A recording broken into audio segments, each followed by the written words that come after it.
និយាយថាបើក្បាលវីដេអូមកគឺថាស្រួយរាប់តែម្ដងបងប្អូនហើយគឺថាច្រកស្ដុកណាទ្រាំបានបងប្អូនហើយគឺថាឃ្លានតាំងយប់បងប្អូន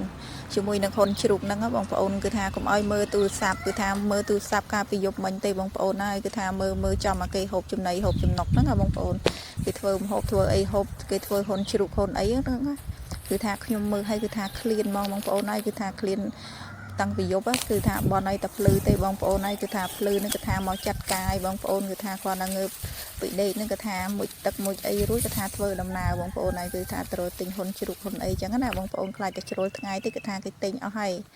គឺថាទៅទិញបាន1គីឡូបងប្អូនអើយយកមកដាក់ឆ្ងោដាក់អីចឹងទៅបងប្អូនហើយខ្ញុំបានដាក់ឆ្ងោហ៊ុនជ្រូកនឹងរួចរាល់ហើយបងប្អូនគ្រាន់តែថាបានថតឲ្យបងប្អូនមើលនឹងការសម្អាតការអីចឹងណាបងប្អូនហើយលើគឺថាយើងមកកាត់គល់ក្រៃម្ដងបងប្អូនហើយគឺថាត្បុលក្រុមដើមពលផងអីផងបងប្អូនហើយឡើងលមាស់មានអ្នកថតឲ្យណាបងប្អូនដៃមួយជាងហើយយើងត្បុលក្រុមដើមពលដើមអីហ្នឹងបងប្អូនហើយមូសហ្នឹងក៏វាឆ្លៀតមកខាំយើងទៀតដល់បងប្អូនដោយសារវាបលំពេកបងប្អូនយើងទៅវាអត់តន់បើកថ្ងៃបើកអីគឺថាមូសចេញមកព្រមព្រៀតពេញនឹងហ្មងបងប្អូនហើយកាត់អាគល់ហ្នឹងយើងយកទៅហាន់ធ្វើទឹកប្រហុកទៅស្លឹកហ្នឹងគឺថាយកទៅដាក់ជាមួយហ៊ុនជ្រូកដែលយើងឆ្ងោទៅណាបងប្អូនយើងឆ្ងោដាក់លឹកក្រូចដាក់អីចឹងទៅបងប្អូននេះតាមតែបងប្អូនដាក់ចឹងទៅដើម្បីឲ្យកាត់ក្លិនកាត់អីចឹងណាបងប្អូនហើយឥឡូវគឺថាយើងបានដល់ផ្ទះដល់អីចឹងទៅបងប្អូននេះគឺថាស្លឹកគ្រៃដែលយើងបានចងអីយកទៅលាងទឹកយកអីស្អាតហ្នឹងគឺថាយើងយកទៅដាក់ឆ្ងោជាមួយនឹងហ៊ុនជ្រូកហ្នឹងទៅបងប្អូនដើម្បីឲ្យវាឈ្ងុយវាអីចឹងទៅហើយចាប់ផ្ដើមមកធ្វើបន្លែធ្វើអីទៅបងប្អូនអើយគឺថាបន្លែហ្នឹងអត់មានអីច្រើនទេបងប្អូនអើយមានតែការ៉ុតអីហ្នឹងសាឡាត់ស្រួយហើយនឹងទៅសក់តែប៉ុណ្្នឹងទេបងប្អូនអើយទៅរកទិញជីហ្នឹងអត់មានទៀតជីគ្រប់មុខហើយយើងបានបណ្ណាគេហូបប៉ុណ្្នឹងទៅបងប្អូនព្រោះអីយើងហូបជីលក្ខណៈគ្រួសារអីចឹងណាបងប្អូនគ្រាន់តែថាធ្វើហើយគឺថាឆ្ងាញ់បងប្អូនអើយឡើងហូបហើយចង់ហូបទៀតចឹងណាបងប្អូនគឺថាកូនគឺថាឆ្ងាញ់គ្រប់គ្នាអីចឹងទៅបងប្អូនហើយនេះគឺថាយើងយកបន្លែយកអីលាងទឹកលាងអីទៅបងប្អូនហើយបន្លែយើងតិចតួចព្រោះអីគ្រួសារយើងក៏មិនច្រើនដែរបងប្អូនគឺថា4 5នាក់អីចឹងទៅព្រោះអីកូនទូទូអីចឹងគាត់មិនសូវថា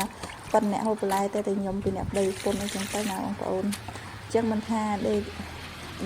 ក៏តែដេកមើលរបស់ហូបហ្នឹងគឺថាចង់ហូបអីគឺថាធ្វើហូបហ្នឹងហើយបងប្អូនខ្ញុំបើថាអត់មើលគឺថាដឹងតែខ្លួនឯងចង់ហូបអីធ្វើអីគឺថាដេករនឹកឲ្យដឹងថាហូបអីកើតហូបអីឆ្ងាញ់យ៉ាងណាបងប្អូនតើបានឃើញបានអីចឹងទៅចង់ហូបថាមកធ្វើហូបខ្លួនឯងហើយបងប្អូនថាឲ្យចូលហាងចូលអីទៅហូបនេះហូបនោះងាយគេទេបងប្អូននឹងថាចង់ហូបអីច្រើនតែធ្វើហូបខ្លួនឯងនៅផ្ទះចឹងណាបងប្អូនណាខ្លះអត់ដឹងថាគួរតែធ្វើម្ហូបអីពេលល្ងាចឡើងព្រឹកឡើងហូបលក្ខណៈគ្រួសារជុំគ្រួសារឆ្ងាញ់អីបងប្អូនគឺថាវាយក៏ទូរស័ព្ទមើលទៅបងប្អូនឲ្យដូចខ្ញុំអញ្ចឹងបងប្អូនគឺថាពេលល្ងាចគឺថាដេកមើលទូរស័ព្ទមើលគេហូបគេអីចឹងអត់ដឹងថាធ្វើម្ហូបអីឆ្ងាញ់ទៅបងប្អូនដល់ពេលបានមើលគឺថាបានសម្រេចចឹងបងប្អូនណាអត់ដឹង